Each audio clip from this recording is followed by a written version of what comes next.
Et salut à tous, c'est Captain et je vous retrouve pour une vidéo un peu spéciale qui va être consacrée à mon top 5 des films sortis par le DC Extended Universe, donc depuis Man of Steel. Donc voilà, le classement va aller du... Je vais commencer par le moins bon film, tiens, pour aller jusqu'au meilleur. Le moins bon, ça va pas vous paraître surprenant, c'est Suicide Squad. Pas d'histoire, pas d'enjeu, méchant pas intéressant. Enfin, la liste est longue, la relation entre Harley et Joker qui est stupide. Le Joker, voilà, amoureux, le Joker qui sert à rien.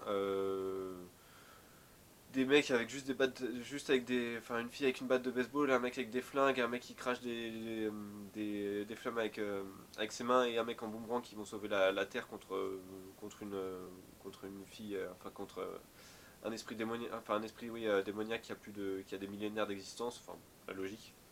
Enfin bref, ce film ne sert à rien dans le DC Extended Universe, n'apporte rien et ne changera rien. Et c'est un des rares films que j'ai dans ma bibliothèque là-bas que je refuse de re-regarder. Je l'ai regardé une seule fois après le cinéma et franchement je ne supporte pas.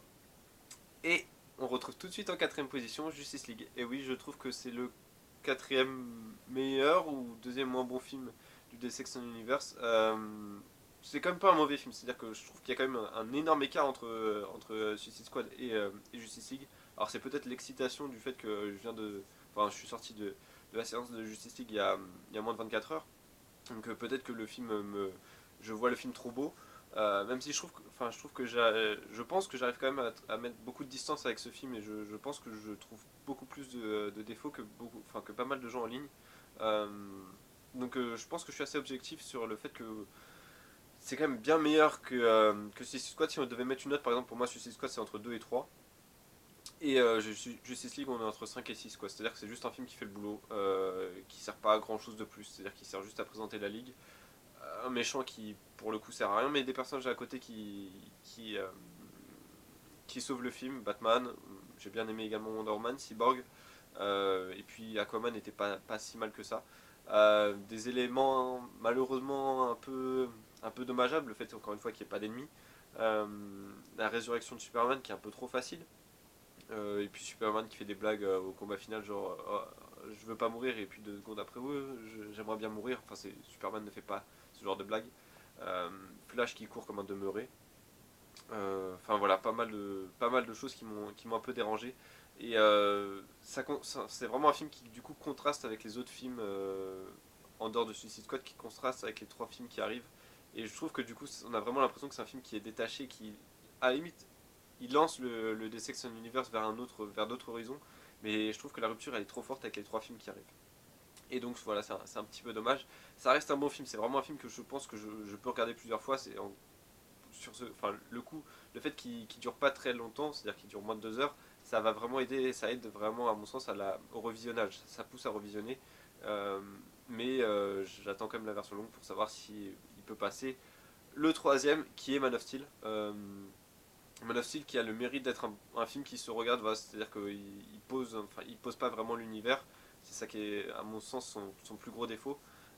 Mais voilà, c'est un film qui se regarde enfin, sans, comment dire, sans grand défaut, mais également, enfin la bataille finale, elle m'a pas bluffé. Je trouve que l'affrontement entre Zod et Superman est peut-être un peu trop long, même si c'est logique que ce soit assez long, ils sont de force égale. Mais voilà, je ressors pas tellement. En fait, en regardant Man of Steel, c'est pas un film de super-héros pour moi, Man of Steel. Et c'est marrant parce que c'est à peu près pareil pour les films qui arrivent, pour les 2 autres films qui arrivent, mais c'est pour moi plus un film de science-fiction, Man of Steel. Et du coup, j'ai bien aimé également cet aspect d'invasion de la Terre par une civilisation qui est bien plus avancée. À la limite, les défauts de Man of Steel, je trouve que c'est le début sur Krypton, il est long, même si c'est logique, hein, c'est la naissance de Superman, etc. Et les origines sont racontées de, sont obligés d'être racontés de cette façon. Mais je trouve que c'était long, enfin, c'était pas très intéressant. Euh, En numéro 2 on retrouve Wonder Woman, qui est un très bon film bizarrement, je trouve c'est un très bon film, mais je vais pas le regarder très souvent parce que je trouve que plus je le regarde, plus j'ai l'impression que je trouve des mini défauts qui gâchent un petit peu l'expérience. Je parlais de notes tout à l'heure, Man of Steel par exemple il sera à 7, Wonder Woman pour moi il sera entre 8 et 9. Je pencherais plus pour du 8 actuellement. Mais c'est vraiment un bon film. C'est juste encore une fois. En fait, c'est une récurrente des films du Deus Ex Universe, c'est la bataille finale qui m'a le plus déçu. Euh, C'est-à-dire que tout le film nous transporte, etc. C'est limite un film de guerre, un film de voyage initiatique avec pas seulement pour Wonder Man, mais également pour le spectateur, pour Steve Trevor, etc. On découvre, on redécouvre la Première Guerre mondiale, une période qui a pas été très, enfin, qui a pas été énormément traitée, donc du coup on trouve vraiment des choses intéressantes. On découvre un univers avec Themyscira, on découvre un personnage Steve Trevor que j'aimais pas forcément dans les comics, et là ce film me l'a fait apprécier. Le personnage de Diana qui naît devant nos yeux et qu'on peut à mon sens qu'apprécier.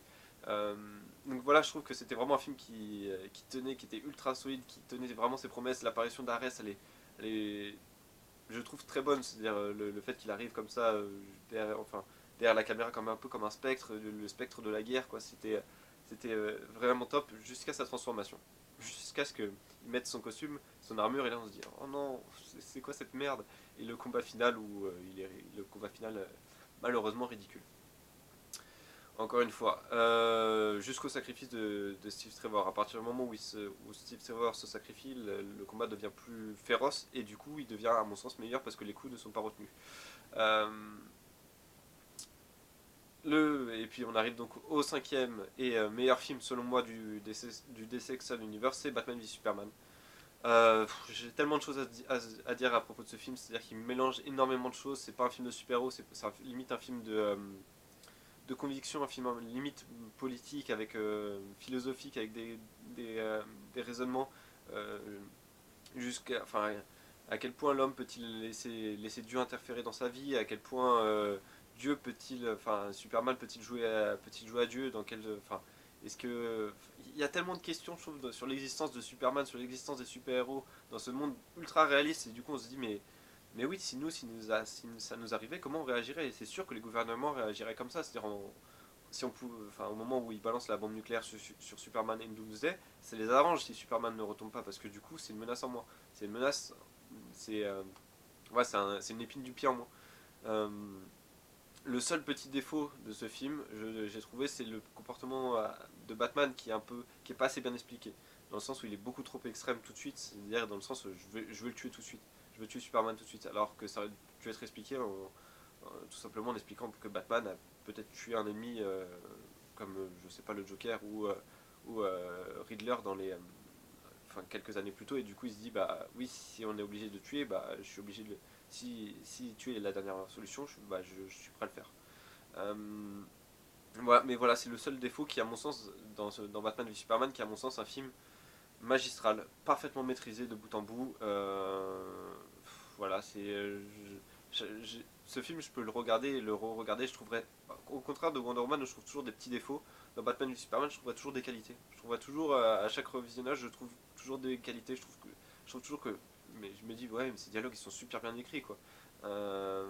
Les répliques sont parfaites, ça s'enchaîne parfaitement. Enfin, tellement de choses. L'apparition de Wonder Woman qui est juste géniale. Enfin, franchement, à mon sens, c'est la pierre angulaire des Sex and Universe. C'est vraiment un film que je pense, enfin j'espère en tout cas que dans 10 ans, on regardera en disant mais oui, les films de super-héros, ça pouvait être ça. Et euh, ça pouvait se diversifier. C'était pas qu'un film d'action comme Justice League, mais ça pouvait être un film voilà, où on se pose des questions, où il y a des thèmes existentiels qui sont abordés. Et abordés sérieusement, c'est-à-dire que c'est pas non plus oh, qu'est-ce qu'on fait si Superman nous attaque? On sait pas, de toute façon il nous protège. Non, c'est pas. Voilà, on se demande vraiment ce qui peut arriver. S'il pète un câble. Euh, voilà, c'est tout ce que je voulais dire donc pour ce classement. Donc j'ai hâte d'avoir votre classement à vous. Quel est votre classement? Est-ce que vous trouvez que le mien est logique? Est-ce qu'il vous correspond? Est-ce que vous trouvez que, au contraire, Suicide Squad est un meilleur film qu'on le laisse penser? Est-ce que Justice League est plus haut dans votre liste? Est-ce que Wonder Man est passé devant Batman v Superman? Est-ce que vous faites partie de ceux qui pensent que Batman v Superman est un des pires films de super-héros de tous les temps? Je serais prêt à discuter avec vous dans les commentaires. Et puis bah voilà, en attendant, je vous remercie d'avoir regardé cette vidéo et ce top. Et puis bah moi je vous donne rendez-vous pour d'autres vidéos consacrées au DC Extern Universe, à la Justice League sur ma chaîne. On a beaucoup à dire. Donc bah voilà, je vous retrouverai pour cette vidéo là. A bientôt.